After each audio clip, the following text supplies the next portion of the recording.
Hello everyone, it's Nytbelle, welcome back, and today we're going to be playing Roman's Christmas. If you don't remember, last time we had some struggles. We had a little bit of cheating and some revenge, so I think it's now time to see what else ends up happening in our little world. Without too much further ado, let's head right on into it. I needed something to eat. I locked the door and walked downstairs. Peter was sitting across from Heron, his ears dripping down and his eyes bloodshot, like he had just finished crying.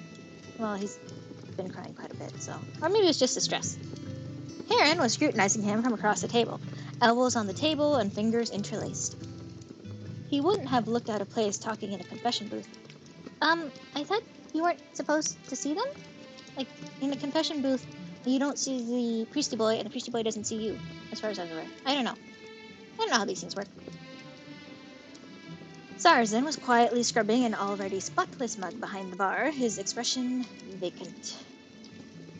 Thurvey was staring down at his grimoire. What? Isn't that like a witchy book? Though the lack of turning pages suggested he wasn't reading. You're a witch doctor, Thurvey. I don't like you. Solar was seated in the corner of the tavern with a glass in her hands, the fur on her cheeks matted. Aw, poor Solar. She's the victim in all this. Fortunately, no one unwanted had come. Who should I sit with? I think Solar might need someone to talk to. I sat across from her. She raised her head, hesitated for a while, and put the half-empty cup of ale down. I can't talk today, I'm sorry, guys. Thank you. I shrugged. Solar paid no attention and continued. I don't know why I did it. I just... Everyone says that. Most people who kill in the heat of passion barely remember the actual act itself. I just couldn't tolerate it anymore. How could someone who seemed so decent change so suddenly? I don't think it was sudden, Solar. I think this has been going on for a while. She was wringing her hands and leaned forward. And how did I not... She halted, but finally didn't speak it out. If you were in my position, then would you have? Maybe yes. I looked around and nodded quietly. Solar let out a soft sigh and seemed to relax a bit. Thank you, Detective. That means a lot to me. To tell you the truth, who wouldn't go a bit mad when faced by something like that? Cheaters never prosper. If our roles were reversed, I'm not sure even I could resist the urge. Who should I sit with? Let's talk to TSARZN and Thurvey. TSARZN, you a witch doctor? Sat down at the bar. TSARZN had picked up another cup to scrub and was idly talking to Thurvey. Surely it is. It's unbelievable that someone like Solar would do something like that. Why? I couldn't believe it myself. Why? Like, if you're treated like nothing and like the vows of your marriage are nothing to you, to the other person, then it's like, I can see why Solar would be angry, like I just said. But then again, it's not surprising a lady from Cordoba would do that. Why? What's wrong with people from Cordoba? Isn't it a tad gauche to judge someone based on their parentage? Why? What's wrong with Cordobans? It's custom, not parentage. TSARZN turned the cup down on the bar and leaned forward, tapping the wood of the bar with his index finger. If the judiciary is to be believed, Cordoban ladies tend to deal with unfaithful spouses in a very direct manner. That makes sense. And how would a tavern owner this far north know such things? Thurvey frowned at TSARZN, his expression quizzical. Secret, like the recipe for my cider. I like TSARZN again, even though No, you killed me, TSARZN. You wear meanie weenie bovini solvini pants. I still like you. We'll see. You just need to learn to be patient. He shrugged his shoulders. He shrugged his shoulders and walked into the kitchen. Who should I sit with? That's it, I can't talk to these two. Okay, well, Peter and Heron it is. Sat down at an unoccupied table next to Peter.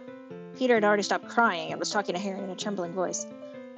It's quite all right. If you need help, don't hesitate to ask. God would never abandon any of his children. But it's too selfish of me. If I really do so, I would have make danger you. Put me in danger?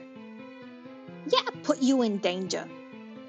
By the blessings of God, I fear no such danger. Such bravery is God's gift for my service to his children. So don't worry, just say whatever this request is. I can't sleep in my room. With the idea that Cain's killer was only one wall away from me, But a change of room would just put him nearer to where Cain passed away, wouldn't it? Don't worry, you need not fear of any restless spirits, as I have given them the proper rights. They are where they're supposed to be. It's not that I don't believe you, I'm just afraid. Father, can I change the room with you tonight? Heron scratched his head and sighed. Who am I to refuse such a small request from someone in need? We can exchange rooms after dinner tonight. Oh, that's nice of him. TSARZN pushed the curtain to the kitchen aside with his horn and came out with a pot. He has a horn? Oh, I guess he had one of these horns, maybe. Alright, everyone, lunchtime. What do you all want? There's not a lot to choose from, though. There's only meat stew for now, and if that doesn't agree with your appetite, then too bad. So it's eat or don't eat. How nice to give us a choice. And if you're wondering about the flavor, I went a bit overboard with the seasoning.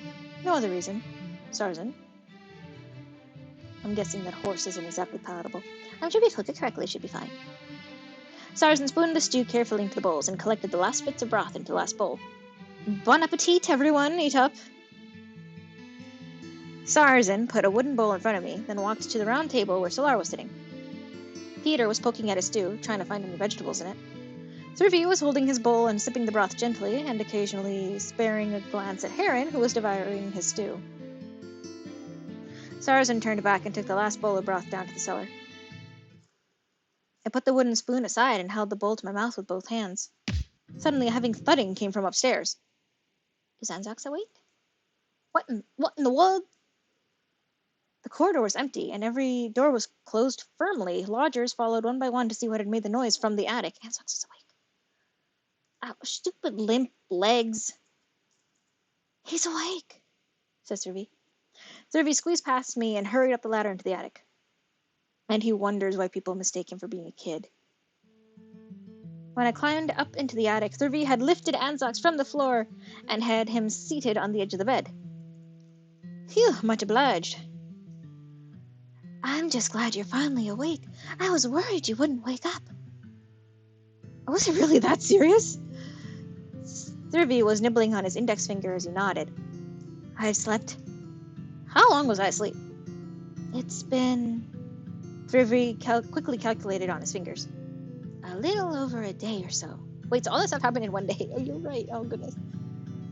And here I thought I'd wake up to find Helios III seated on the throne. Well, I doubt that... Before he could finish, Anzac clamped Thrivy's mouth shut. And take care with your words, or we... Between the heavy snow and the dwindling population, I think we'll be fine. What did you say? Between the heavy snow... No, the last part. What do you mean dwindling population? Well, the fact is, while you were unconscious, there was another incident. Anzac's hand stiffened. What happened? Who was... It's Wait, don't tell me. I'm starving. Please tell me there's something available. I'd rather face a tragedy with a full belly. Yes, there is. Thrivy glanced at me with raised eyebrows. I had to admit I wasn't used to seeing eyebrows on a dragon. But given how fluffy he was, it made sense he'd have eyebrows. I looked into the stew pot. It was completely empty. It was so clean I almost suspected that TSARZN had thoroughly licked the pot. I should probably check elsewhere. Both Thrivy's stew and mine were untouched. Take whose stew? Mine? Give him my stew. took my bowl and walked upstairs slowly. A furry white paw reached down for the bowl. I stood on my tiptoes and handed it up to him. I can feed myself, thank you. You'll do no such thing. Do you remember what happened when you tried to stand up under your own power? Now hush. Thurvey was spooning the broth into Anzox's mouth. So this is actually an old, I guess, school of thought when it comes to healing people. Nowadays, it's you try to do as much as you can for yourself, and that actually does speed up the healing. So if he can be up on his legs as soon as he can, that's better. If he can feed himself, that's better, because then he's using his muscles, he's using his body, and he's kind of, getting the old juices flowing. But, we all know Thurvey's a quack. In your current state, all you'd end up doing is spilling it all over the bed. Truly? Then if nothing else, I would have an easy midnight snack. I doubt TSARZN would agree with you. He will! Time to look around. I should be able to peek in someone's room if they're not there. Well, I can talk to these guys first. Even though it's a picture of Elegant. You guys doing okay? Re, mi, sol, sa, mi, sol, ya! I'm gonna think of that Anzox without having used this voice for a bit. It's gonna have a scratchy voice. Mi, so, sa, re, fa. As I feared. After such a long coma, my skill at singing has become as rusty as my scales. All the skills are rusty. You were only uncautious for a day. That's hardly long enough to forget basic arpeggios.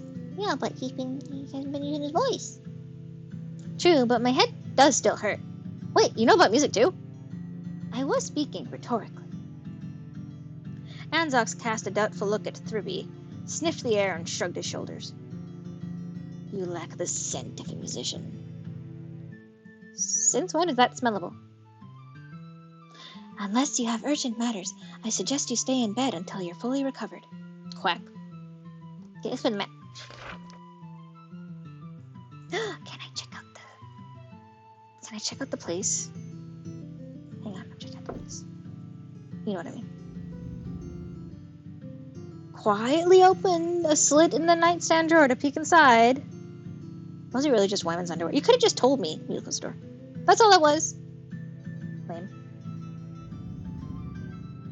Looks like only one person slept here recently, for good reason. The person who responded to the bell is now gone. The ringer is no longer there too. The candle with a thin layer of ash fallen from it. The remaining wine in the glass has lost its aroma and the dust was drifting on the liquid surface. Ew, don't drink that. Sure enough, the view from outside the window of this room is lovely, but I'm not in the mood to appreciate it. Okay, well. Now I finally know what was there. Dude, you could have just told me. Okay, so Elgit's still in her room. Vincel is downstairs. That's me. Kane's gone. Peter, Heron, and Sean. I wonder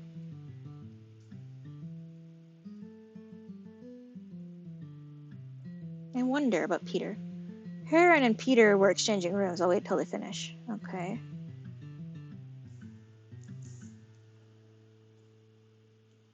Vincel's downstairs. I wonder if I can find anything else. Maybe like a reason for him having done what he did. Because his motive wasn't really all that satisfactory, 2 sets of fine clothing and a wooden box with various spice samples in it. There's also a stack of fabric samples, but none of them felt as nice as Vincel's own clothes. So maybe he's been trying to dabble in the fabric industry as well. His bed. Opened a drawer. Contains spice samples, wallets, and a pair of gloves. Strange, I remembered that when he was taken to the cellar. Heard footsteps outside the door, so quickly closed the drawer without touching the contents. With no murder cases now, it's inappropriate to search someone's belongings, or at least try not to get caught while doing it. Window? Snow is still falling.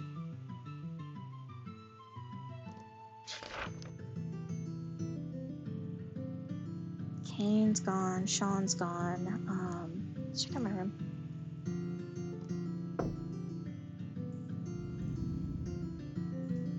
Drawer contains an arrow stained with Yanis's blood. Most arrows only kill one person. I guess it should feel honored to be involved in 2 murders.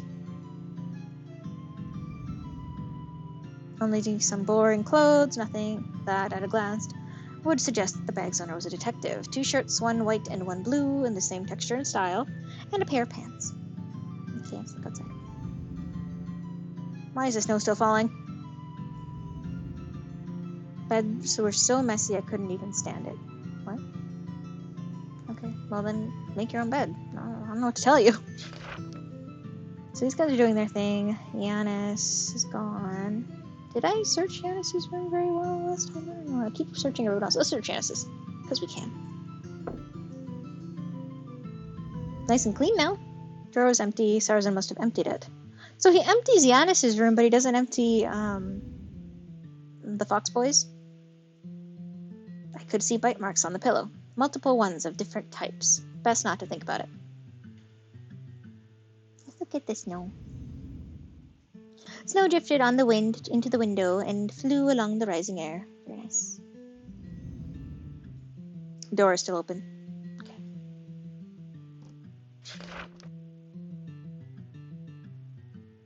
Check out Kane's room, I guess. It's nice, too, that the game will actually sometimes tell you different things. Candles picked up, put back on the table. Kane's nightstand was empty. Small drops of blood on the sheets could still be seen. Snow outside the window was still falling. The glue on the door was wiped away. Let's check out Sean's room. Check out these luggage. Chunky boys, maybe? Marquise Solar's luggage. I can't open it without her consent. Although the biggest reason is that I couldn't open the lock. Beds in the room were slightly larger than mine. No, I can't open it without her consent because I can't open the lock. Contents of the drawer were taken away by TSARZN. Snow outside is getting thicker.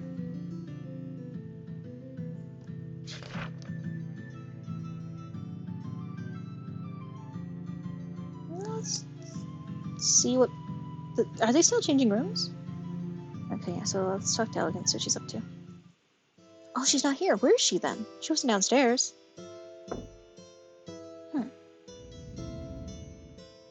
Set of ordinary clothes, nothing would make you think... Though nothing that would make you stand out in a crowd while wearing them. But I thought that she only had nun clothes. The last thing anyone in her profession would want is a uniform. After all, you never knew when you would need to hide in a crowd. Meanwhile, she only wears the nun clothes. Only thing in that drawer is a notebook, and I'm sick of seeing it. That's true. Neat and comfortable bed. Snow outside is still falling. Interesting. But where's Elegant? If she's not upstairs or she's not downstairs. Let's check downstairs then. Why not? First, let's make sure I'm presentable. Seems to be someone inside. They were making a noise, but my instincts told me so. It's Elegant. Hello? Knock on the door. Hello? Probably mistaken. Knock on the door. Knock on the door. Okay. Guess I'm presentable then. Kitchen? TSARZN stood behind the counter, which was too narrow to pass by him. Cellar. Okay. Hall? Hall was empty. Only TSARZN, who had just put the kitchen in order and was standing behind the counter, and Solar, who was avoiding his gaze in silence. How are you guys holding up? It would explain his eagerness to wed me. Says TSARZN. Do you think you could have ever loved me? I don't know. Whether the answer is yes or no is still a tragedy. Oh, she's downing her life. Are you okay? Are you okay? Okay, can't say anything. She's doubting her life now, and that's sad. Okay, well, I guess that's all I can do now. Still exchanging rooms. Oh, I could go into the corridor. I'm not interested in helping. I heard the wooden door slowly open. I turned around and stepped back, holding my breath, trying not to look too tense. Detective, it's dinner time. I guess I was trying to go back into my room? Or Vince's room? I don't know where I'm trying to go. I nodded and quickly followed. Thurby pushed open the door and glanced quickly about the room and tilted his head. Go downstairs when you're ready. I'll wait. I nodded and left the room with him. I guess that was Thurby's room. Tavern atmosphere was a bit brighter since Anzox had returned, and a long absent smile had returned to TSARZN's face. Oh, he missed him.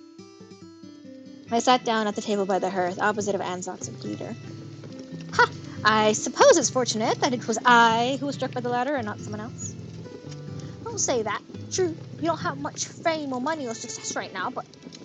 actually, I meant that it was because I have my scaly armor. Otherwise, well...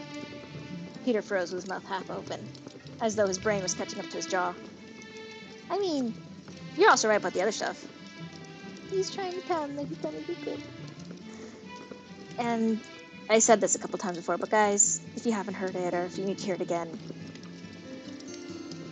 it's not over till it's over. If you feel like you're not where you need to be in life, it's because you're not there yet. You just need to keep going, and eventually you'll get to where you need to go. And I believe in you. If no one else does, I do. So there. TSARZN set out some bowls in front of us. The stew seemed a bit lower in quality than before. I could see how stringy the meat was without even trying. Enjoy your meal, says TSARZN. Easy for him to say. You'd need strong jaws to eat this. Anzox held his bowl to his mouth and poured the contents down his throat. I could have sworn he didn't even chew it. Peter slowly picked up a piece of meat, wrinkled his nose, and took a bite. I'd imagine TSARZN's produce reserves are already empty. But in our current situation, being picky wasn't an option. After chewing for a long time, he turned his head and watched Anzox lick the bottom of the bowl. Still hungry by any chance? Of course, you'd think a dragon's appetite would be so easily satisfied? Peter slowly pushed his bowl to Anzox while using his body to block the movements of his hands from being seen by TSARZN. Besides, I was hungry before, and I missed Christmas dinner. I swear, I'd eat a horse saddle and all at this point. Then he'd probably like the stew. Anzox grabbed the bowl in front of him and poured the second bowl of stew into his mouth. After dinner, everyone stayed in the hall. No one wanted to be the first to go upstairs, so everyone sat silently in their seats, staring at each other with the sound of snow and wind outside the windows. Yeah, but where's Elegant? Now that everyone's free, says TSARZN, how about we decide on the night watch candidate for tonight?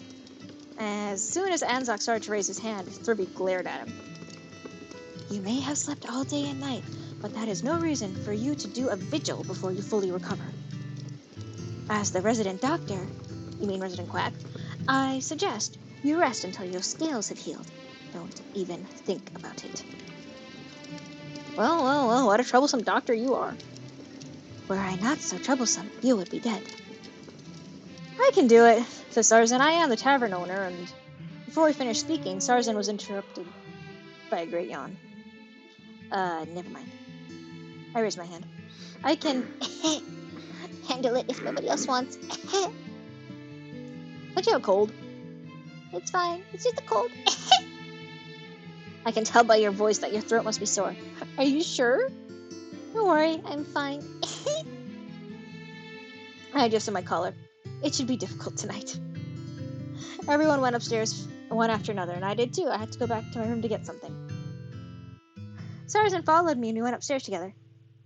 I got to my room. I could hear the sound of keys turning and locks clicking from the hall. I settled down and prepared to spend the night awake. It wouldn't be too difficult to hear anything happening upstairs, so I might as well be here. In all aspects, this room was the most suitable place to keep watch. Just can't fall asleep. Yeah, it would make more sense to be watching upstairs anyway. Day 5, the 27th of December, 1285. Just cannot fall asleep. There was a loud sudden knock and my eyes snapped open. Oh no, I fell asleep.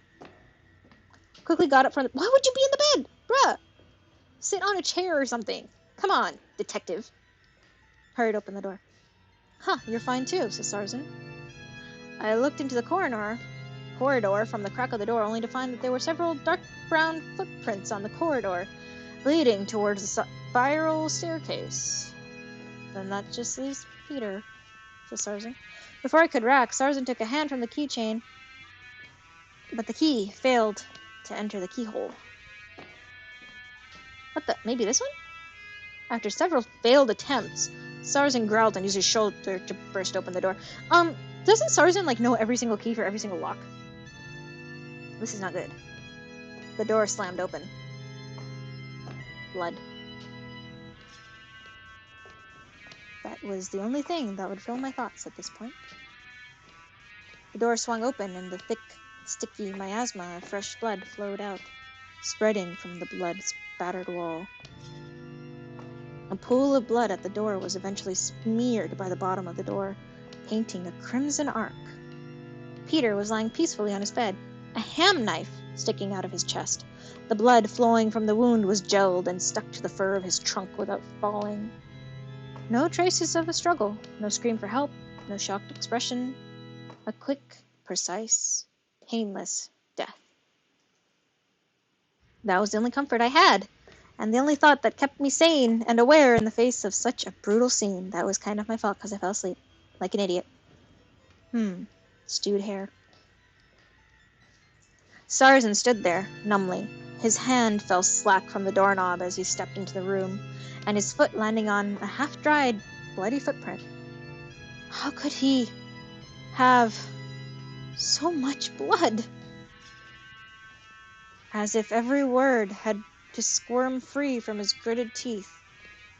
SARZN bent forward and slumped to the ground. The impact from his body even shook the wooden beams that held up the ceiling. Anzox and Thuri ran up from the side, holding his shoulders to help him up. Solara gritted her teeth, leaned against the wall. Heron moved to help her, but Solara waved him away. Wait, one person is missing. I raced downstairs to the lobby. The fire was out. Footprints stretched all the way from the stairwell and stopped in front of the counter, the dark red stained carpet and the wooden floor. Roman? Me? Me was lying on the counter. With his back undulating, he slept soundly. So who am I? Elegant? Maybe? The bottom of his boot was covered with brown, black, clotted blood, and a fine powder was constantly peeling off the boot. Roman! Says Elegant. Oh, look at me. Hello, me. Taking care to avoid the footprints, I rushed to his side and shook him vigorously. What happened? You, says Elegant. You fell asleep. What? I fell asleep? What time is it? Wait, so when did the point of view change? Because if Roman went upstairs and didn't need to fall asleep and then fell asleep, why is he asleep downstairs? Or maybe because it was, I don't know, guys, somewhere the point of view changed. There is one other matter. Is that blood on the floor? Says me. Before I could speak, Roman crawled off the counter, then froze. His horrified gaze followed the blood on the ground from the staircase to his boots. Peter is dead. This wasn't me.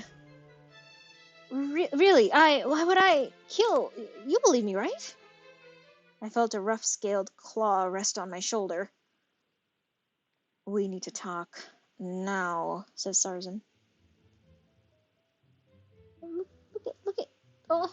SARZN grabbed my arm and dragged me to the staircase. He whispered in my ear.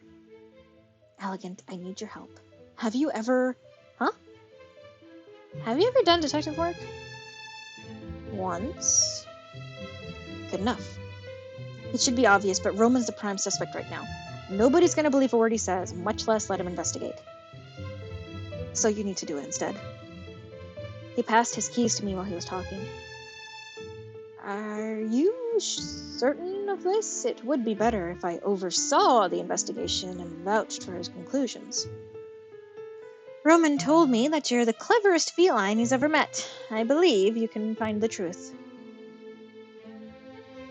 Faint praise aside, that hardly sounds like Roman. and you're the only one who could prove Roman innocent. I am not interested. Well, I guess I have to turn to Anzox for help. Absolutely not. Start working then. I'm a cat. Very nice. I am a cat. Meow. Search start. Peter's door added to clue. Sniffing about.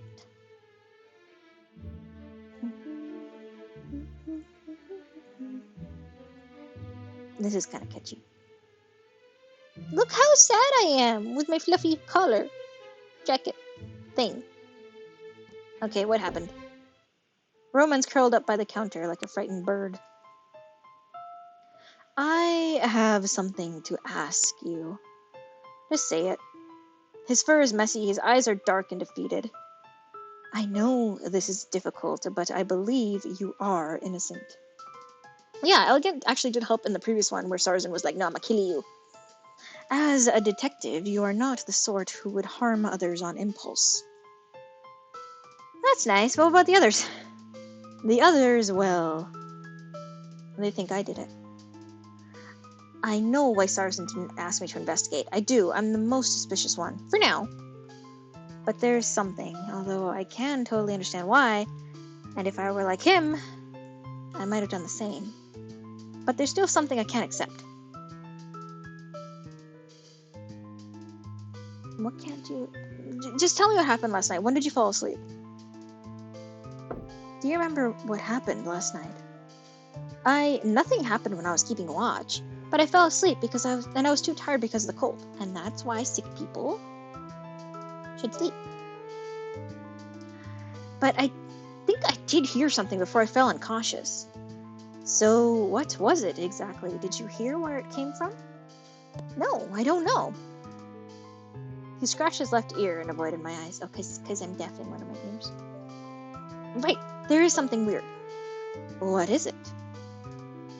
Before my night watch, I checked my right pocket to make sure my key was there. But this morning, I found my key in my left pocket.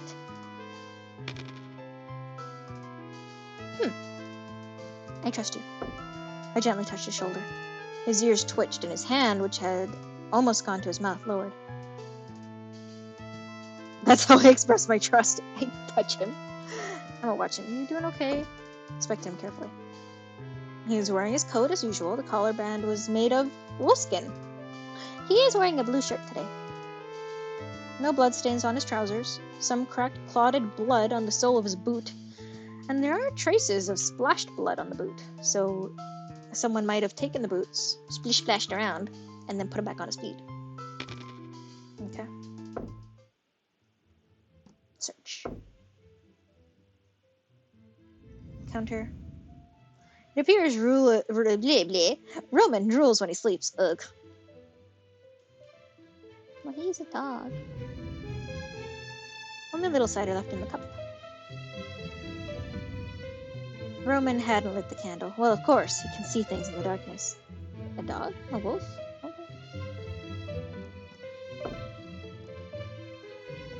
What's this? Cups are left untidy, but what's this, specifically? A small rag dropped by the fireplace. I extend my claws to pick it up and inspect it. Splashes of blood, and the edges are charred. Curious. And this texture... It appears to be the same material as Roman's shirt. Vases on the fireplace. One can convey some simple messages via placement and arrangement. For example, if the vases are put on both sides of the platform, it means there are available tasks. If the vases are put on the right side, no orders have been issued recently. And if they are on the left side, it means the pub is overstaffed and work should be sought elsewhere. I don't think this is an overstaffed pub. Splish splashes. Bloodstains lead from the staircase to the counter. Candle? Candle's never been lit before. But it's lit right now. A cup. Bloodstains lead from the staircase to the counter. Okay. Toilet. Can I see myself? it's me! My reflection is passable, but not as good as the real thing. It was a bad idea to disguise myself as a nun. My expression looks too fierce. I saw my gray hairs floating in the washstand, so they could be mine or Wolfie Boy's. Now I see it is probably Roman who always hides himself in here. What? Why? I don't get that.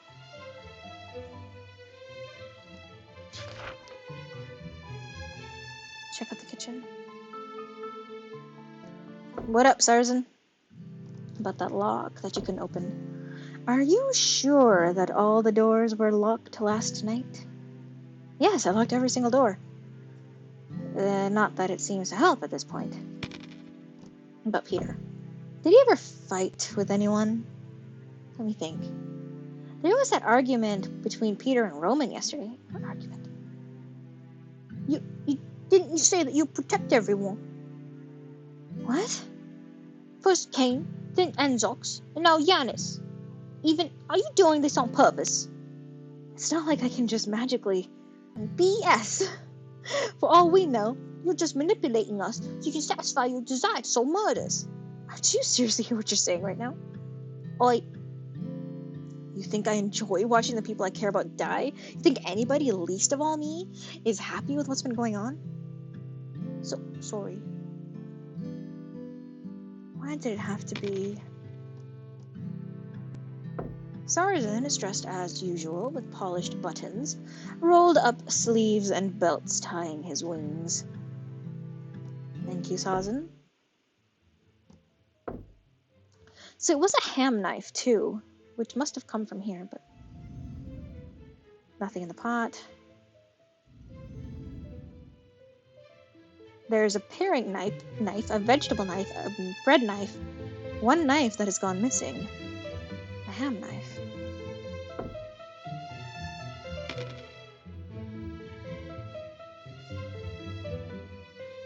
This isn't doing anything? Oh, yeah, there it is. Chopping block, made out of walnut. There's nothing in the pot. TSARZN lit the fire before I could ask if I could search the fireplace.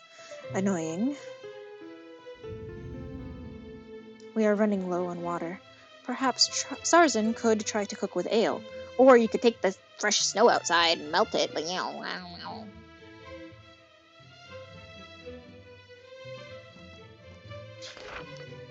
out the cellar. How are you doing back there? Vincel raised his head as he saw the trapdoor open. Come down to the Temple of Liquor, Roman. I didn't expect you this early. Do I look like him? Oh, Miss Elegant, splendid. Why are you here? It was simply my turn to visit the prisoner. Any problems? Vincel turned his bound body, tilted his head, and looked at me. So, I guess something happened to that stupid wolf. Yes, Lunik is dead. Did someone miss? Disappointing. What happened last night? What did you do last night? He sneered. What did I do? Well, after I attended the opera, I had a lovely dinner at... What do you think I was doing? That was a silly question.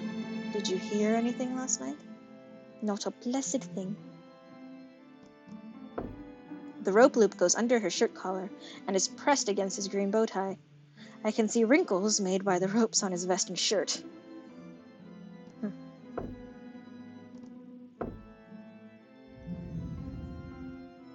Barrels for storing alcohol. I suppose we're lucky nobody wants to murder all of us at once. A few drops of the right poisons would do the deed easily. Not that I would do such things. My conscience is clear of that, if nothing else.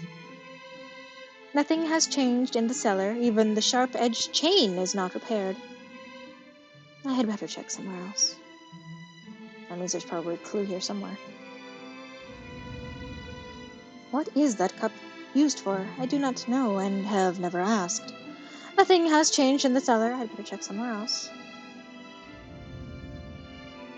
He sleeps here now. Nothing has changed.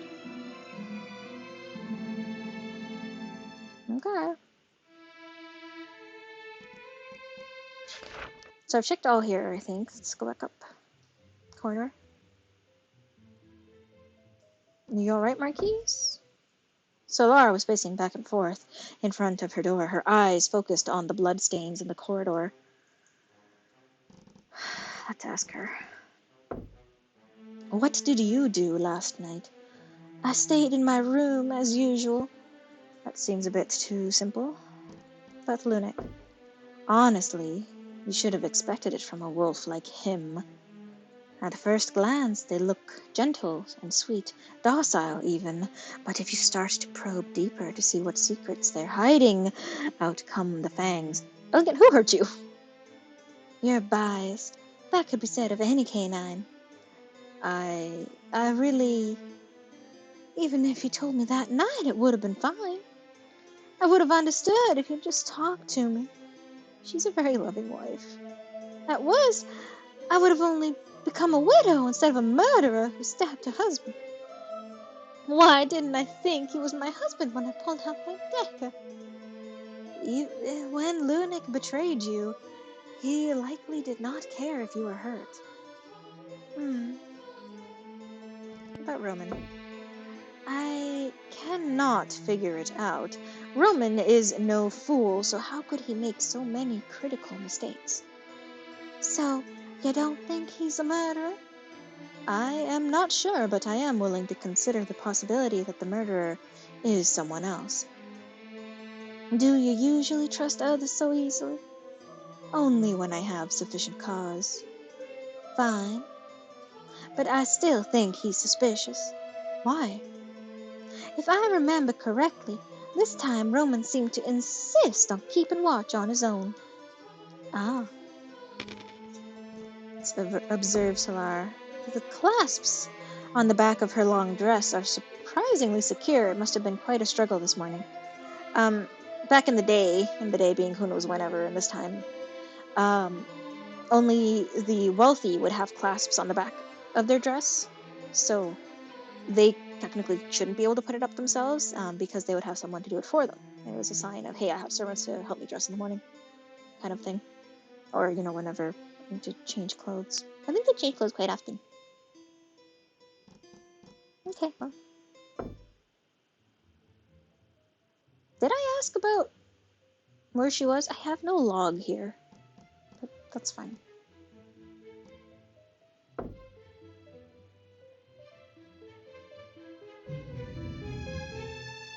A trail of bloodstains in the corridor lead directly from the crime scene to the stairs.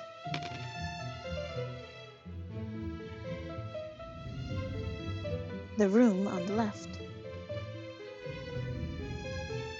The room on the left. The ladder.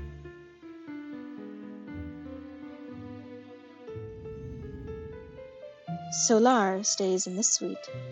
Solar does not seem interested in staying inside. I think this is all, backwards now.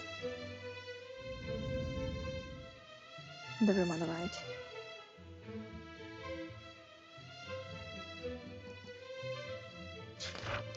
Alright. Start in the attic and work our way down. It's generally what we do.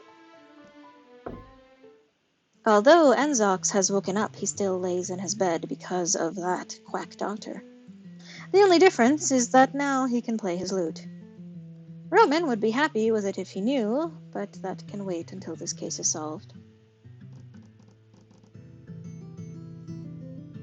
Alright, your whereabouts. What did you do last night, and did you notice anything particular? Let me think. Thrivy gave me a potion before I went to sleep, and then I slept until morning. Really? Did you hear something? No, I wasn't conscious, and the second I closed my eyes, and then when I opened them, the sun had already risen. Very well. About being in a coma. Judging from your injury, I almost thought... You didn't expect me to spring back to life in only one day, right?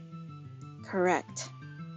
Although, given our current circumstances, it might be nicer to stay comatose for longer. By the way, I heard it said by the doctor that unconscious people have very peculiar dreams. Is it true? Peculiar, yes. I did see something in my dreams. I saw a blue dragon, along with his adherents, soar over the land of Draconia. Wait, what are you blathering about? I did not want... And lo and behold, blood and fire descended upon the once fertile land, burning away all great achievements that Draconia had. False idols built in the image of the fire dragon, and a crude, ugly, and blasphemous palace built upon the scorched earth. And newborn dragons without their elders' wisdom will be led back to Draconia by ancient instincts. In the eyes of the dragons who had not seen the dragon god, the false god's light is less than a tenth of the dragon god's true brilliance. At the very least, only one Tears of Envy 3 could easily deceive young dragons' hearts. Wait, stop. Enough. I don't have time for this. Sorry. I'm so focused. This is from his story, I think, that he's writing. Do you play the lute as soon as you wake up? Your diligence is admirable. This is my job. If I couldn't play it, I would have to find something else to do. I assumed it was more of a hobby. It was at first, but now it's the only thing that interests me. But ever since I decided to make a living of my music, it feels different. Yeah, that's the problem. Like, you have to do what you love, especially for work, but sometimes, like, if you start to monetize a hobby of yours, it becomes less of a hobby and more of a chore. But Peter. Did Peter have any problems with anyone here? How should I know? I'm not exactly up on current events, given the coma and all. True. Observe him. He's still Anzox, holding his smooth and well-polished lute. His fingertips flick between the 6 strings, and his tail beats a rhythm on the edge of the bed. The bandages on his head have been removed, and he's wearing an old grass-green vest that appears to be a long-sleeved shirt with torn sleeves. Still enough, his resilience is impressive.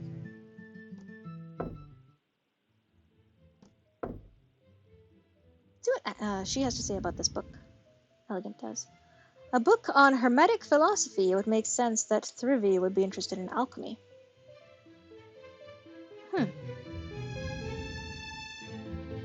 Medicine chest that belongs to Thrivy. It seems there are a few dangerous substances in it. Thrivy sleeps in this bed.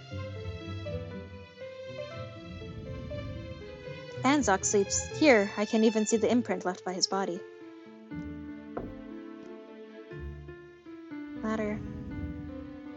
Ladder dragged by a rope moves up and down along the track. Piles of junk TSARZN stores here. Oopsie.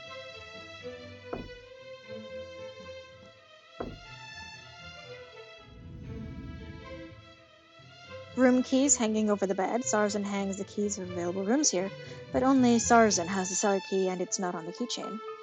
There are 4 keys here now. Kane, Sean, Yanis, and Vincel were the original owners. TSARZN sleeps here. I have been told TSARZN uses 2 beds, but Thrivy has borrowed one. Oh, maybe I should check the snow. Just because, keep it to round skylight on the roof. Light is coming in through it. Snow covers the skylight. That's all. Alright, Kane.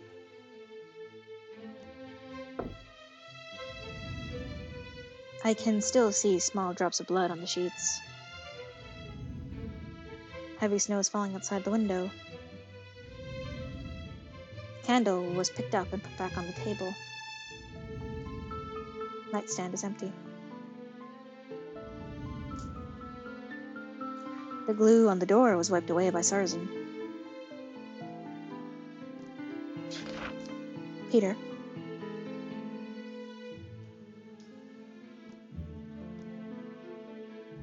Let's talk.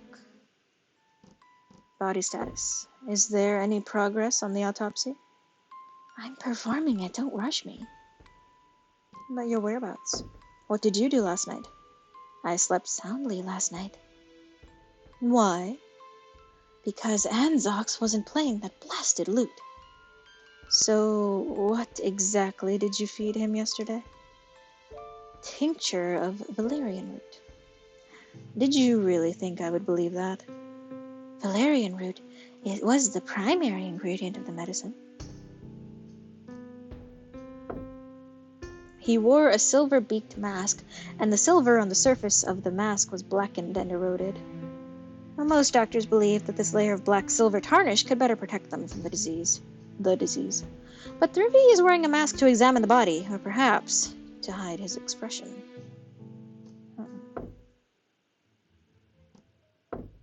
Please wait, I'm still examining the body. Okay, I should go and collect evidence and testimony from other places. First floor needs investigating too. Look at all this blood. Although not everyone can give useful testimony, asking everyone is still necessary. Heron, because you guys were swapping rooms. Let's talk. What did you do last night? I offered my prayers to God and went to sleep. There was nothing special. His repetition grows tedious, but I suppose those with normal lives really have nothing to say. About changing rooms. Why did you and Peter switch rooms? Did you forget? He told me he didn't dare to stay in his room and felt unsafe, so I agreed to switch with him. Don't look at me like that. I switched rooms out of the goodness of my heart, and am I suspect now? This is unfair. Forgive my expression. You are fine, priest. The switch was done publicly, and everyone heard it. He was wearing a black robe. I believe it is called a habit? No. All this stress is playing havoc with my memory. I should have done more research for this job. At least I can recognize that there's also one of those on my chest. I can refresh my memory later. Focus.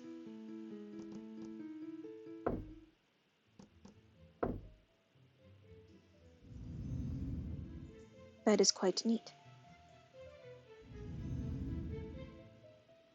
Heron's Bible is in the drawer, and that's nothing particularly noteworthy. A candle. Heavy snow is still falling outside the window.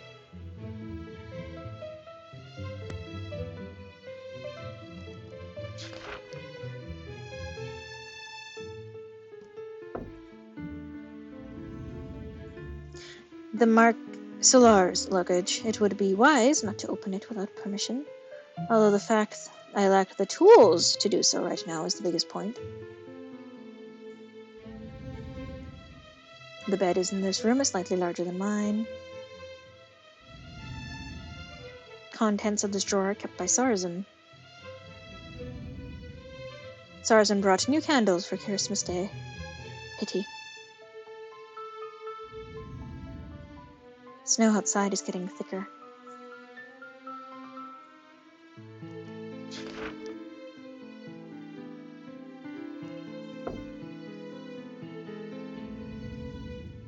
Candle is on the table with a thin layer of ash underneath it. After that night, the bell never rang again. The liquid in the cup has evaporated, leaving only a little viscous fluid. The drawer seems to contain feminine undergarments and nothing else. Only half of the bed is disturbed. Seems that Solar does not sleep restfully in this bed. Sure enough, the view outside the window of this room is lovely, but I am not in the mood to appreciate it now. Oopsie. Ah, no! Okay, there we go.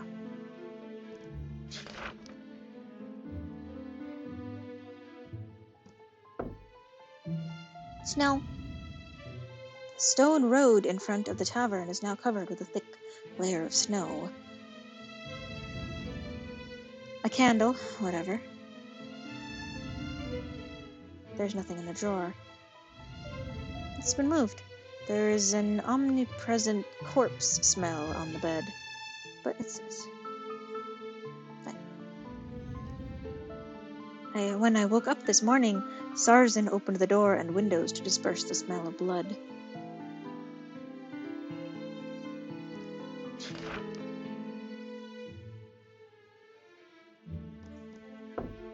would have to say about my own stuff.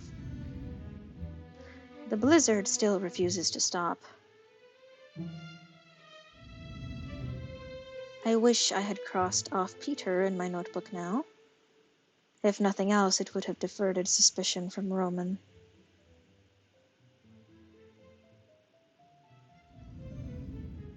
A candle so ordinary that I lack the words to describe it. Part of me wants to lie on this bed and pretend that nothing bad has happened. The bag was stuffed with my regular clothes.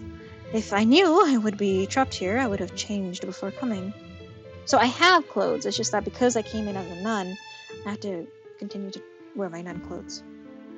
Because people saw me.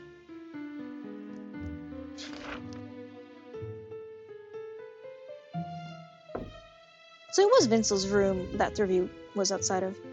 The blizzard's outside the window is not stopped yet. I opened Vincel's drawer, which contained spice samples, a wallet, and a pair of gloves. I reached for the glove and felt the texture with the pads of my paws. This texture... I remember it! Go to Rimph and meet the boss at the White Star Tavern in the suburb. It's very close to St. Isaac's Cathedral and the monastery, and remember, not a word about this to anyone. I tapped on the table with my knuckles to show acceptance and spread my palms. A gloved left hand stretched out behind the curtain, and 5 silver coins dropped onto my paw pad. When the hand was withdrawn, I happened to brush by it with my fingertips. The abbot has been long gone now, but the priest should still be alive. He's a hyena. The name, I forget. Texture of that glove felt the same as this pair of gloves. Perrin's suspicious now. TSARZN seems to have remade the bed. This travel chest is filled with spices and cloth samples.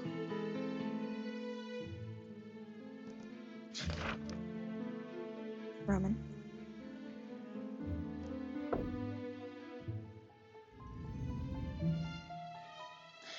In the drawer was the arrow from before and a case file.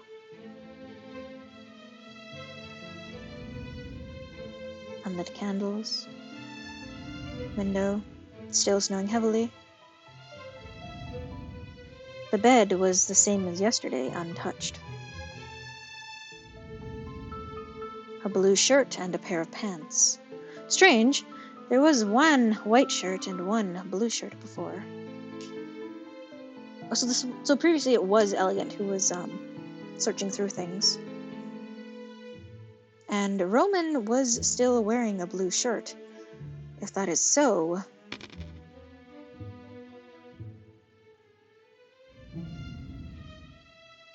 The door to Roman's room was not opened by violence, and the lock was just opened by TSARZN. Roman's door?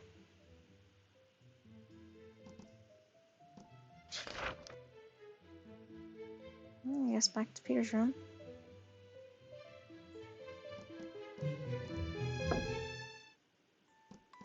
Body status. Any progress? I'm performing a touch restoration. Okay. Blood sprayed on the wall. From the shape of the blood stains, Peter began to spurt blood while he was lying there. The windows are tightly closed. Although everyone knew last night, it is feasible to enter the room from here. At least the killer did not leave via the window.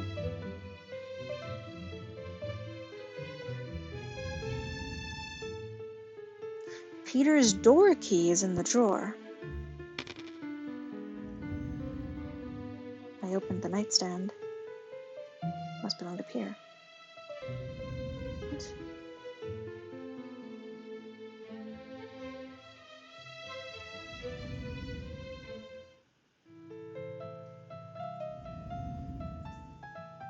Ham knife was stabbed into his chest. I looked close, trying to find anything left by the murderer. I see no fur or paw prints on the knife. His expression still looks relaxed, like he just fell asleep. If you ignore the blood, wound, and knife... I have prepared an autopsy file for you. Ask me if you don't understand anything, says Sturdy. Thanks. Blood flowed down the wound and stained the sheets and clothes.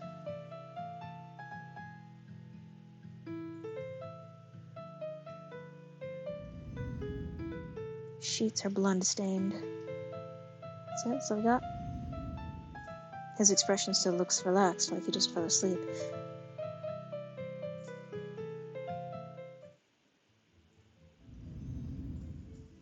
Bloody footprints extend to the door.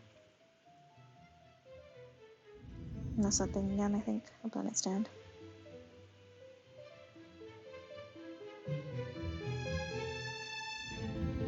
Oops. I think the evidence I have now is enough to start the trial. Do you wish to call everyone here to start the trial? I can wait a sec. Maybe later and to collect more evidence and testimonies. I will come back later. I have searched all the other places. Time to focus on the crime scene from now on. See what my clues are right now. So TSARZN found Peter 30 minutes ago. Time of death is about 3 hours ago. He suffered multiple wounds to his chest caused by a ham knife. There was no sign of struggle. He was found with a quilt covering him. No hair on the ham knife in Peter's chest. Roman's clothes were clean. And there was blood on the soles of his boots, but the boots looked a little crooked. Yesterday there was a white shirt and blue shirt in Roman's luggage. Now there's only a blue shirt. What's the color of the shirt Roman was wearing?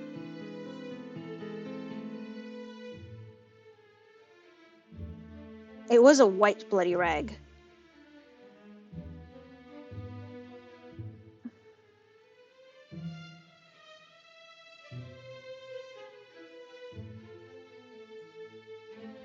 Okay, and the door to the Peter's room was locked, not finally opened. Ham knife. Key rack beside TSARZN's nightstand. The key to the room Peter was in is missing.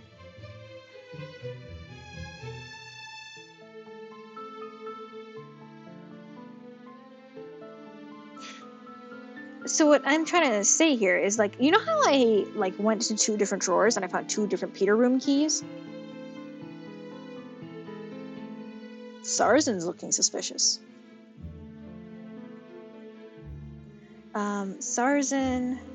Roman was too sleepy to make it through the vigil because he caught a cold. When he was half asleep, he heard a rustling noise. His room key had been in the right pocket of his overcoat. When he awoke, it was in his left-hand pocket. TSARZN said that they were fighting, Roman and Peter. Heron says that Peter thought he was in danger and offered to swap rooms. And Roman insists on keeping watch. I should save.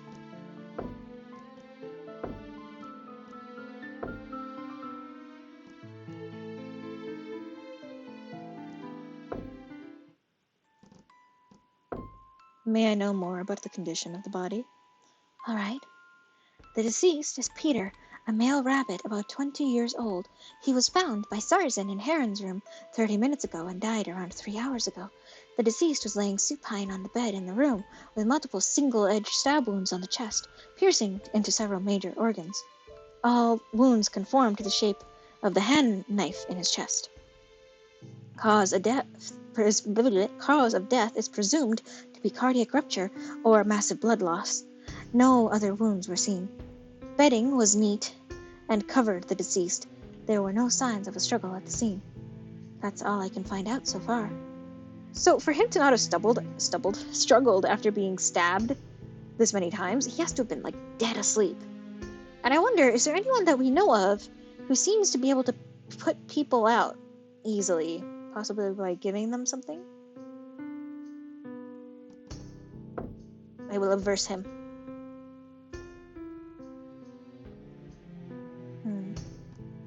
Where were you last night? What did you do last night? I slept soundly. Why? Ancestors wasn't playing. Tincture of valerian root.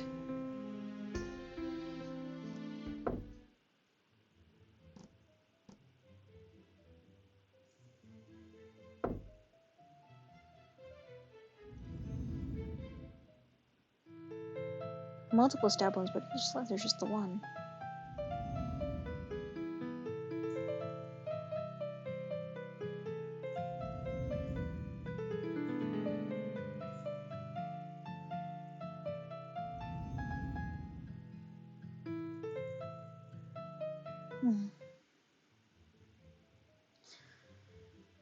Let's start the trial.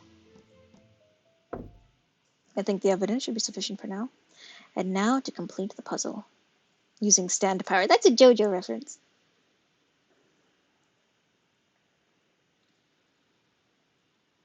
Of course, now is when we get the JoJo reference.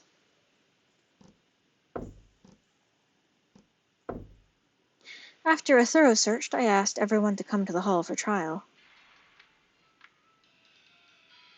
You seem a little nervous, says Anzox. Oh, do I? You're crumpling the hem of your dress. So I am. First time educating? Doesn't matter, because the great Anzox is here to help, says Anzox. I doubt I'll be able to get help from someone like you, but we can try. Thank you. Roman. Let's start with the simplest. Don't mind me. Roman spoke habitually, but then remembered the situation and covered his mouth. Very well, let us rule out the simplest case first. Trial start. Those cute had meet Peter was quite obvious this time. That much is clear. Says Anzox. You got it right for once. Peter should not be able to stab himself so many times, then peacefully cover himself with a quilt as he took his final breath. Anzox. Peter couldn't do this, but someone else could have done it for him. Are you suggesting? Let us assume, for the sake of argument, says Anzox, that Peter committed suicide. The scene could have been arranged by someone like this. Testimony. Anzox says, Peter was not murdered, it was suicide. Peter stabbed himself with a ham knife from the kitchen into his heart first, pulled up the knife, fell on the bed, and died. Sometime later, another person entered the scene and arranged Peter's body on the bed, covered it with the quilt so that it looked like he was still sleeping. Then they inserted the knife back in, causing multiple wounds. The one who did it did so because they wanted to frame Roman for Peter's death. Something feels off. Time to press harder for further information. What should I ask?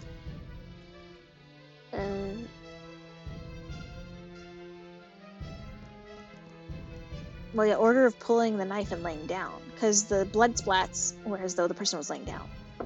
What if the knife was pulled out after he fell down to the bed? Isn't that harder to do? The knife would sink in deeper if he had fallen on his back. Would it? I don't think so. Reasonable, but not quite convincing. Why would someone want to frame Roman? Only to frame Roman. Why would he do so? I don't know. Maybe they had some kind of blood feud, or maybe he just hated Roman that much. Talk about leaping to conclusions. What should I ask? Sitting on the bed? Why did he commit suicide while sitting on the bed? Would it not be better if he laid down and did that? If he wanted to stab the knife in his body, sitting would definitely be more convenient. If you lie down and try to stab down, it'll be difficult to push hard. He probably wouldn't be able to get deep enough of a puncture. Fascinating. Perhaps it might be more convincing if you would provide a quick, personal demonstration. No! What should I ask? Cause of multiple wounds. Why was he stabbed so many times? To make it look more like a murder? Okay. So you're just throwing stuff at me. Once more from the top, please. What do you mean? I mean for you to repeat your testimony. Testimony. Peter was not murdered. It was suicide. He stabbed himself while seated on the edge of the bed to make a wound deep enough to be fatal. And then he pulled out the knife because it would be hard to pull out the knife if he fell down on the bed first, and then he collapsed. Sometime later, another person entered the scene and arranged Peter's body on the bed and covered it with a quilt so that he looked like he was still sleeping. Then, in order to make it look worse, they stabbed the body again, leaving more wounds. Someone here hates Roman, so they wanted to frame Roman for Peter's death. So you think Peter was seated on the edge of the bed with his chest spraying blood everywhere? That's right. Then it seems to contradict the evidence. What? This is because of the wall, if I can find it. Blood on the wall. From the splash patterns, it looked like it was while he was lying on the blood. Blah, blah. The blood. The blood covered the whole room. Which spot do you mean? The wall. the stains on the wall. Huh? You can easily follow the directions where they came from. If you trace the patterns back to their origin, you can see they come from under the pillow. Which means the blood spurted onto the wall when Peter was lying in bed. If Peter killed himself, as you said, then the blood spray would be impossible. Hold it. That is to say, Peter was killed by someone when he was lying in bed. If it was a murder, then the prime suspect is... Hold it, says Anzax. He winked and gestured to me while making a psst noise. If you keep going, Roman become the... I glared back at him. We can bypass the ruling out of suspects and move straight to the prime suspect. Prime suspect for now should be... What was the prime suspect? Grey Wolf. Safe. Stays in the fourth room on the right. His reasoning abilities are average. I would not say his actions are warm-hearted, but he does have a way of making one feel at ease. TSARZN, Tavern Keeper, lives in the attic. Safe. Anzac. Safe. Shark. Safe. Killed by Lunik. Rabbit. Didn't say anything about him being safe. Buffalo Cook. Safe. Thribby. White Dragon Doctor, currently staying in the attic, carries a book of hermetic philosophy with him, which is not something a competent doctor should do. Very skilled at examining bodies. Lynx Spice Merchant stays in the third room on the right, always wears gloves. Although the little finger of one glove is oddly flat. He was tied up and locked in the cellar after hurting Anzox. Heron! Skilled drinker. Appears competent. Superficial. Changed rooms with Peter and is now in the second room on the left.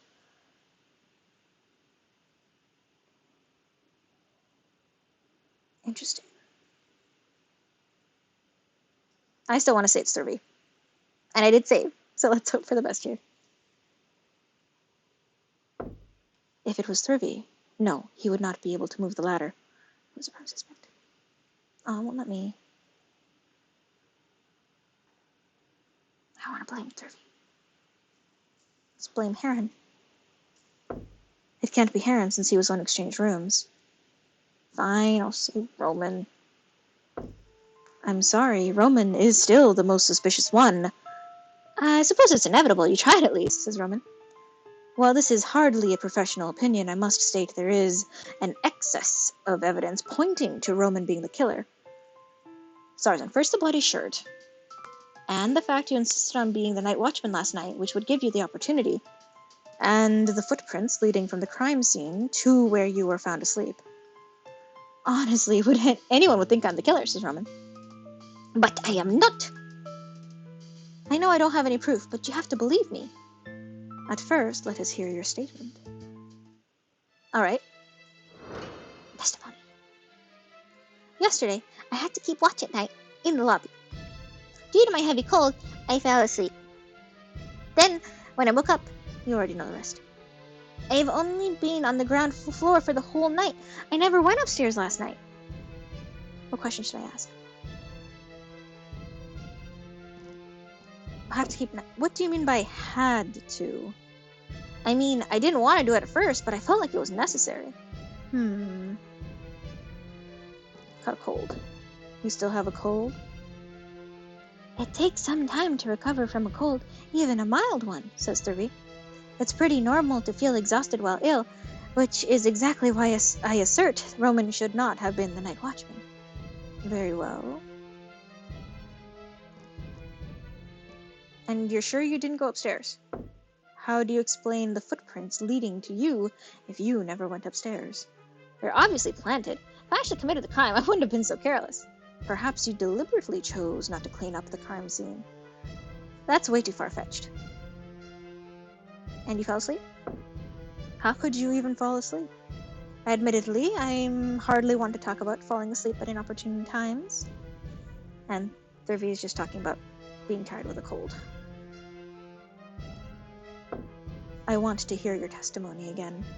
Fine. Testimony.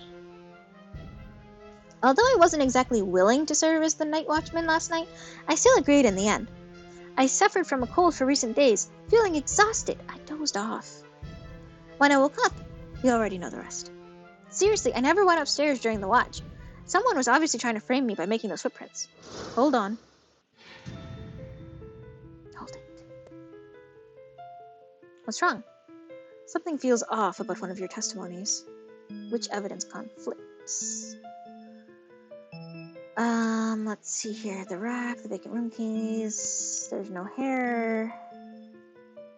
His boots were crooked, but that doesn't do anything. Yesterday there was a white shirt and a blue shirt in his luggage. Now there's only a blue shirt. Not quite right. Does it have anything to do with what we were talking about here, though? Oh, no. I guess that's not it.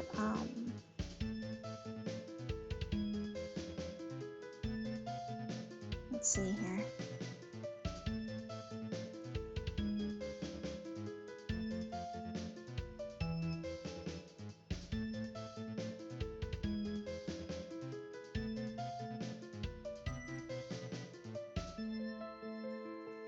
Peter thought he was in danger. I'm insisting. So Lars says he insisted on keeping watch himself. If I remember correctly, you insisted to hold the position of watchman yourself last night. You could have easily refused due to your illness, but you still agreed to it. Can you tell us what your reason is? It's only because I couldn't stop everything that happened during the past few days. I only did it because I was feeling guilty. Heron, Solar, but there's so much evidence. Servi, elegant, what do you think happened? All right. Quick answer. That's fast. That's really fast. We didn't get to anyone. Weapon. First things first, the weapon. It's a weapon. The ham knife. The murderer is blatantly showing us that the weapon is the missing ham knife from the kitchen.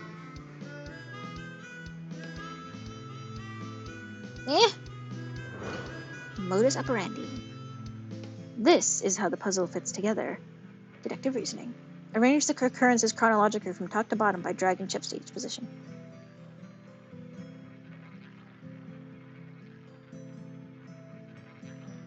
That's not fair. Because this isn't what I think happened. But okay, fine. Suspect argued with Peter. Suspect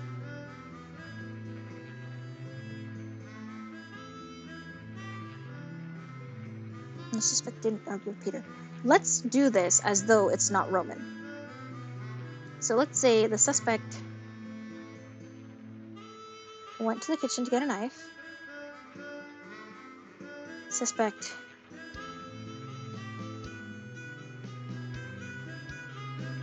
went back room to get clothes. Killed Peter. And then went back downstairs. And then burnt down the clothes. Right? So you went to the kitchen to get a knife. Went to the back to the room to get clothes. Killed Peter. Went back downstairs and burned the clothes. This is how it happened. Suspect. Okay, why is it not? There we go. Suspect. The murderer is...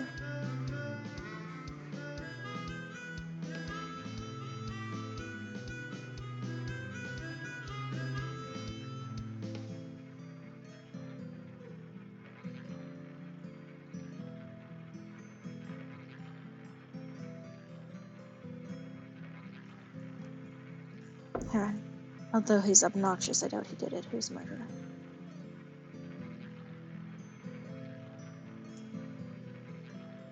It's not Heron. Can't be Vincel. Thurvey? If it's Thurvey, many things cannot be explained. Well, then you're making me choose Roman.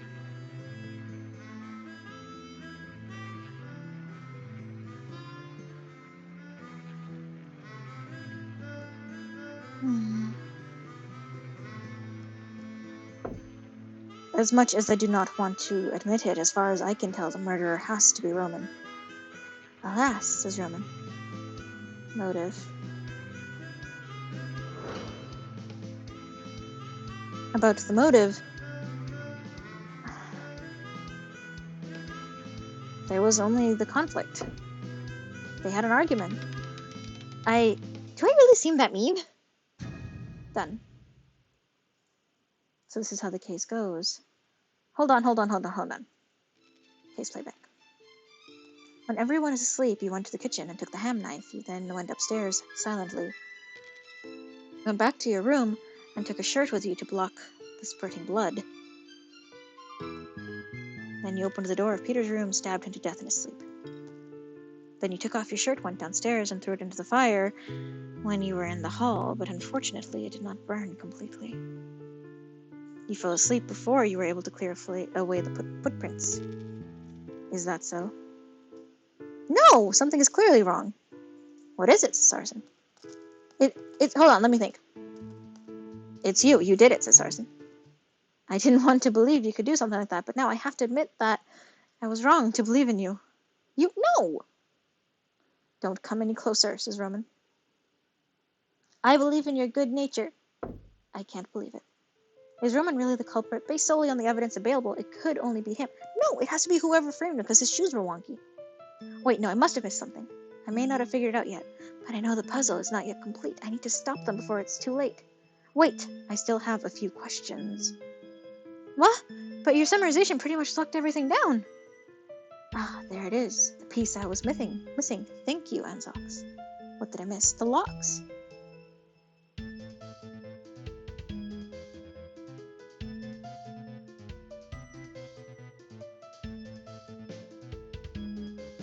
The key to Peter's room was missing. Okay, I hope that would not be the case. Did I miss? What? Okay, fine then. The one in his jacket.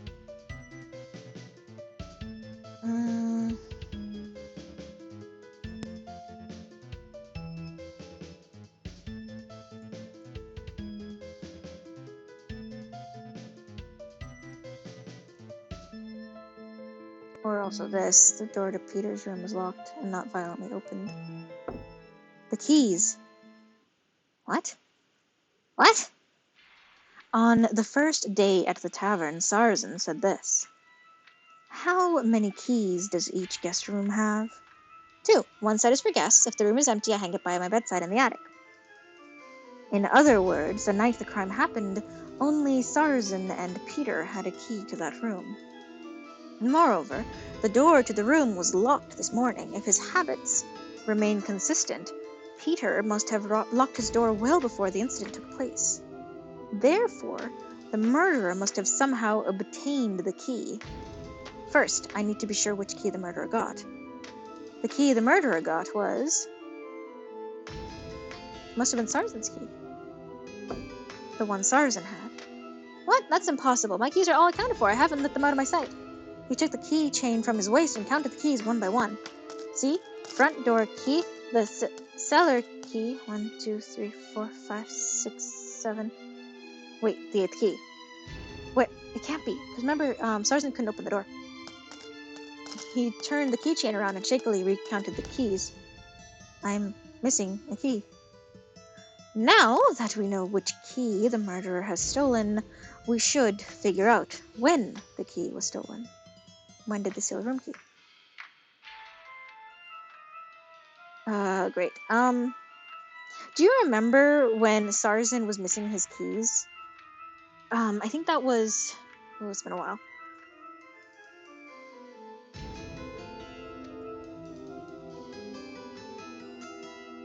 I'm gonna save.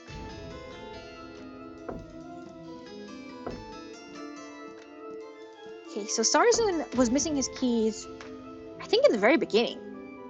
Like, there was a slight moment of time when TSARZN's keys were missing, and Thrivy found them.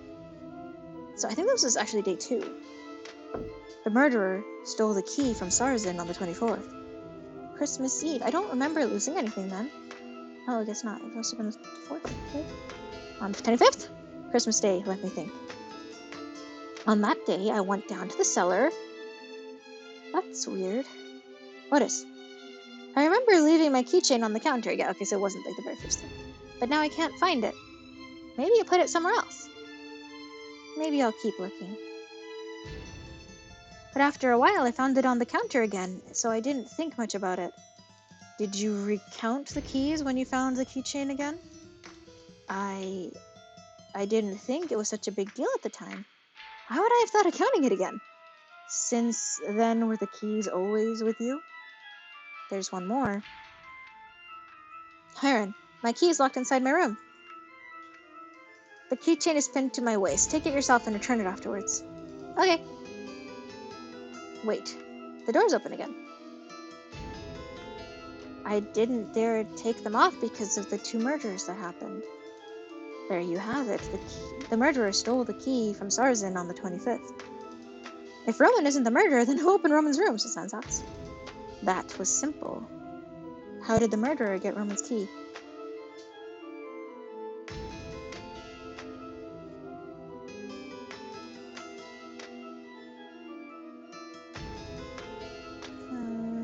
Because, like, they just stole it off of him when he fell asleep. Where is it? Here. Roman's testimony mentioned one thing, which made me very concerned. How did the murderer get his key? Roman heard voices when he stayed up. Roman fell asleep when he stayed up. Roman's key moved. Roman said that his key was originally in the right-hand pocket of his coat, but when he woke up, the key was in his left-hand pocket. In other words, someone took the key while he was sleeping. In short, the killer had to have access to the keys in both rooms. But like you said, Roman could have had access to both keys, says TSARZN. True, Roman has not escaped suspicion, but now we have 2 possible suspects. When you lost your keys, they all happened to be in the same general area at the time. One was Roman, and the other was Thrivy. Thrivy had no time to get the key to Peter's room. Who was the second suspect? What? It was Thrivy! What do you mean? I guess Heron, then.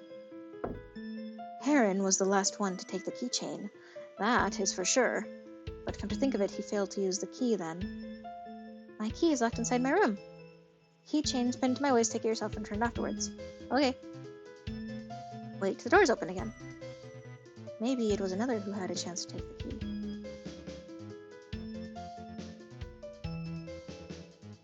Vincel? Because Vincel was there too. It was Vincel. I locked them in the cellar. That's impossible. Besides, Heron was the last one to take the keys, that is for sure. And come to think of it, he failed to use it. It's what I said to myself.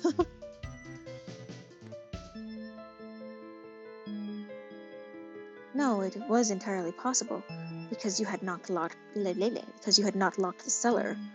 What? Did you forget? What was the evidence that TSARZN had not locked the cellar?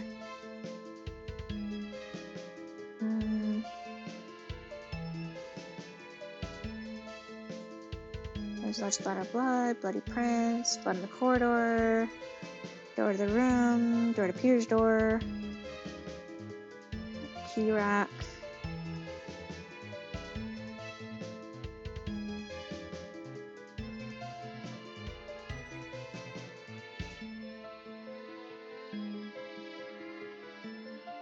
So TSARZN said he locked every guest room, but did he say he locked the cellar? Although you had the key to the trapdoor of the cellar, when you testified today you said it like this. Every guest's room was locked. This, I really forgot it, says TSARZN. In other words, Vincel could have escaped from the cellar. I don't believe it, says TSARZN. Hold it. I did not mean to accuse you of anything, but Vincel can easily open the cellar door and come out. He wouldn't be able to break the rope or untie my knots. He couldn't even free himself from the bondage, much less steal my keys or kill someone. Vincel was indeed tied up in the cellar today. Only one way left. I would like to confront Vincel face to face. We have discussed this enough. Okay, I'll go fetch him then, says TSARZN. He took a step towards the counter, ready to squeeze through.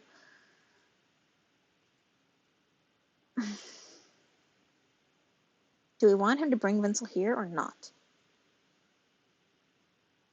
Because if he brings Vincel here, then everyone can see. If not, well, then there's no reason, really. Okay, yeah, I would prefer him to bring Vincel. This is it. When Vincel comes up to testify, he will definitely give himself away. That way, Roman can rid himself of suspicion, and then I get to rest. I'm not helping him out of pity or love, just professional courtesy. TSARZN squatted down and reached out to open the trapdoor on the floor. Hold it, says Roman. What? Don't bring him up here yet. How can he give testimony if he doesn't come upstairs? I understand. Let me go down to him. What's the difference, TSARZN? Just go down there.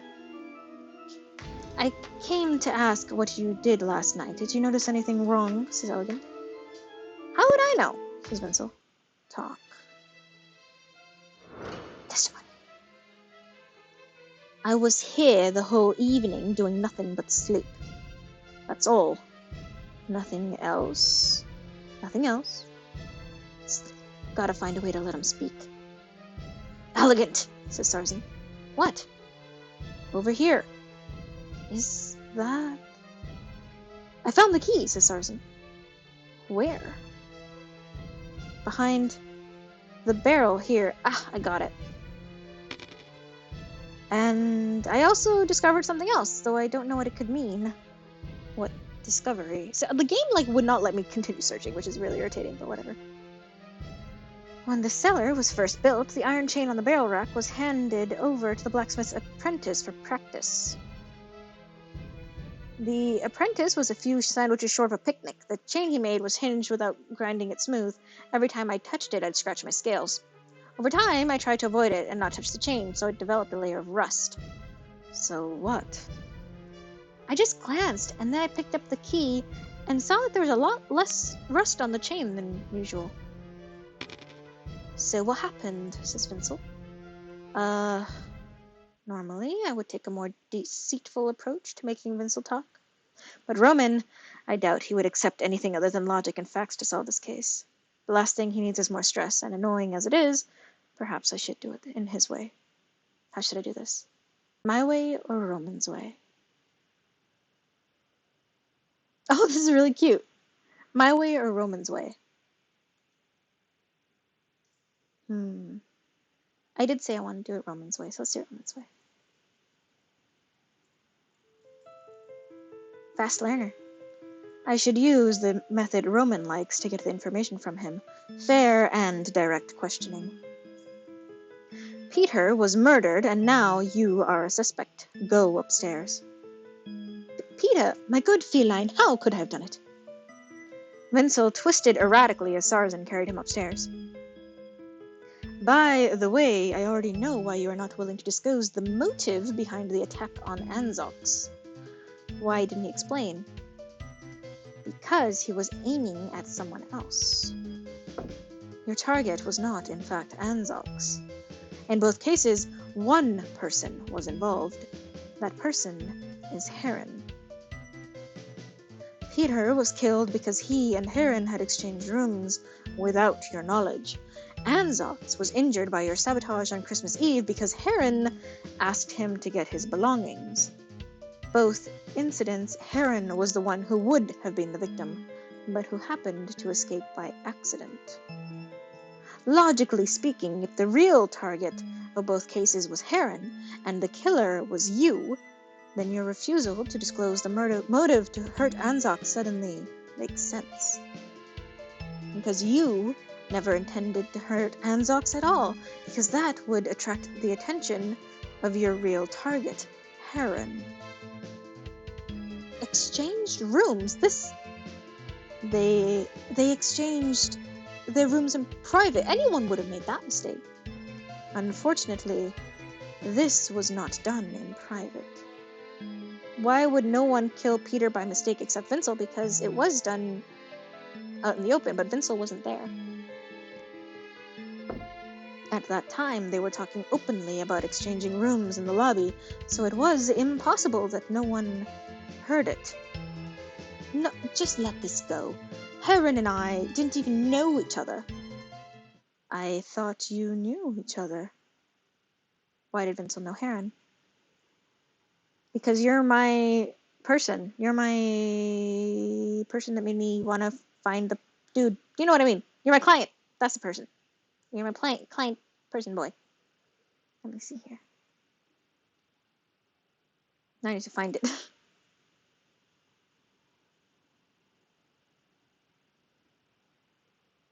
Let me see. I'll have to find it. I know that the glove thing is here, but is there anything better that I have?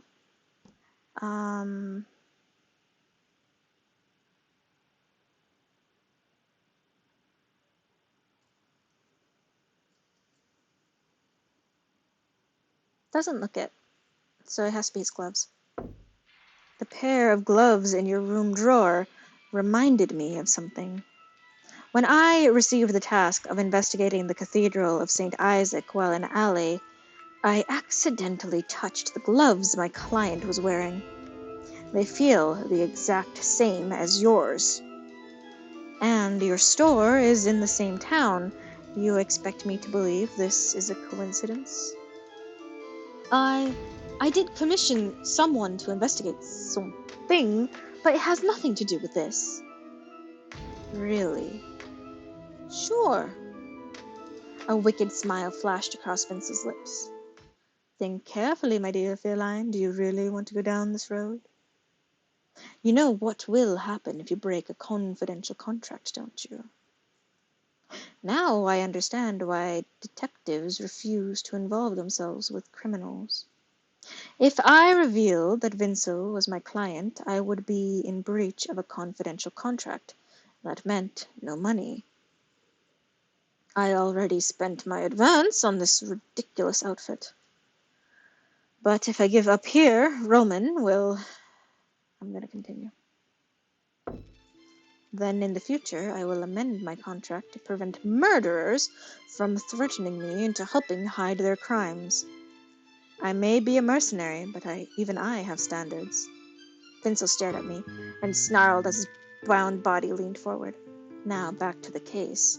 You once again missed your actual target because Peter and Heron switched rooms.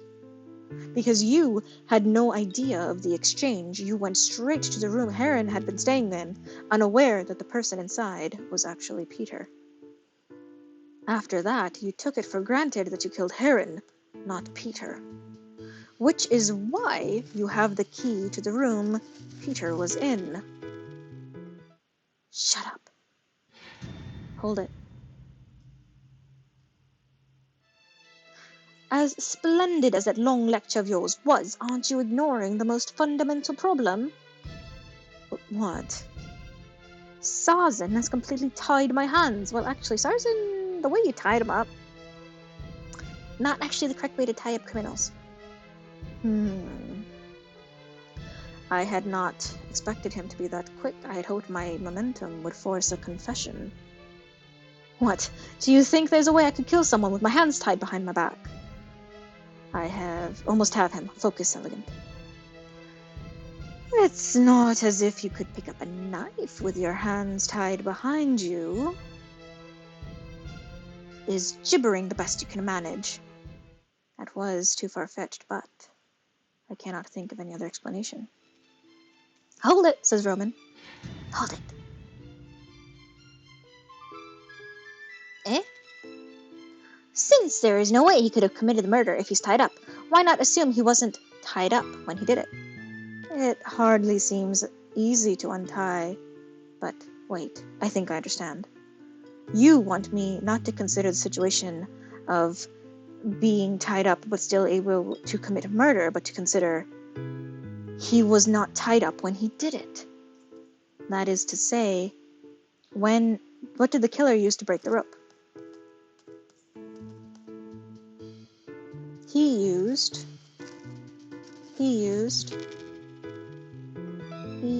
I will find it. Cellar chain. TSARZN just mentioned that the iron chain in the cellar is very sharp. Also, that the rust on the chain has been rubbed off by something. So, Vincel rubbed off the rope. He used a sharp chain to break the rope. But Vincel's still tied up now, says TSARZN. How do you explain that? That's because he's grasping the disconnected rope. After Vincel broke the rope and did the deed, he went back to the cellar and made himself look like he was still tied up. Made himself look... Can you do that, says TSARZN? Easily. You see, Vincel did not really tie himself up again. The broken ends of the rope were not reconnected, which made it easy for him to feign capture. You see, the broken ends of the rope are currently in Vincel's hands. As long as you hold the rope heads firmly, you can fix the shape of the rope around you, giving the illusion that it is still secure. What? Says Vincel. How could such an absurd thing be true? If you disagree, all you have to do is open your hands. Says Vincel. Splendidly played. He shook his head and relaxed his arms. The rope fell loose and coiled around his feet like a dead snake. I give up. Finally. Then let us put the puzzle to rights. Quick Q&A. Weapon? Weapon. There is no doubt that the weapon is still the ham knife. Method.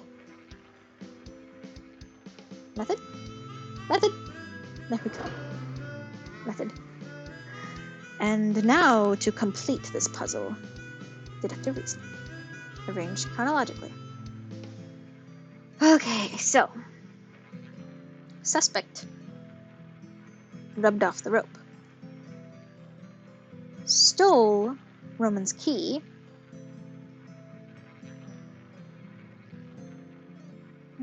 Entered Peter's room to kill him.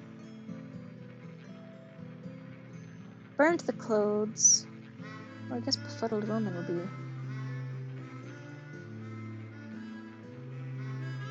Right. He didn't tie himself back, and he didn't jump out of a window. So it has to be these ones. So I think what happened was he rubbed off the rope, stole Roman's key, used it to grab his clothes, befuddles Roman, that's the whole stealing this stuff, and then entered Peter's room to kill him, and then burnt the clothes. Oh, I guess it doesn't like that. Okay, fine. I guess it doesn't like the befuddled Roman part. I'm gonna remember that this is a Chinese language game. There. This is the true sequence of events. Hello, suspect. Even though I still do suspect 30. The murderer is... Vincel.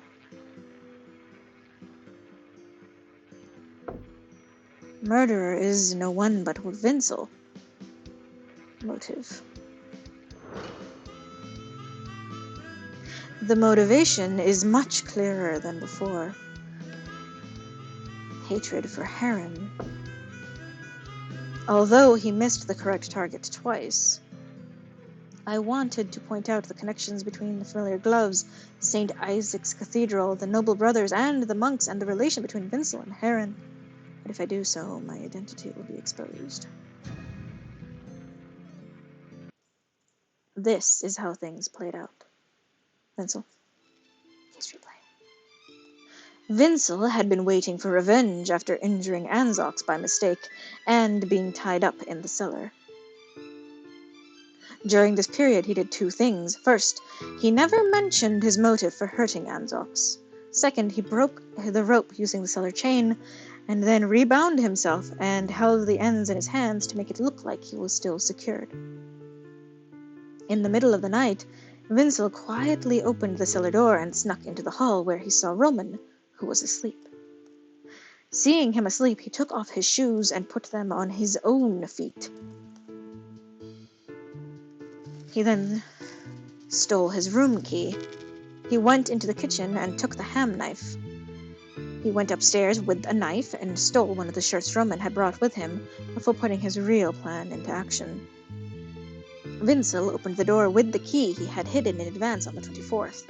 That was the key to the room Heron had been sleeping in, but the person he killed was actually Peter. Vincel took his shirt to prevent blood from splashing, killed Peter with a ham knife, and then went downstairs in bloody boots. As he passed the fireplace, he threw his shirt into it, redressed himself, and then walked to Roman and stuck the bloody boots onto his feet so that the tracks would lead to him.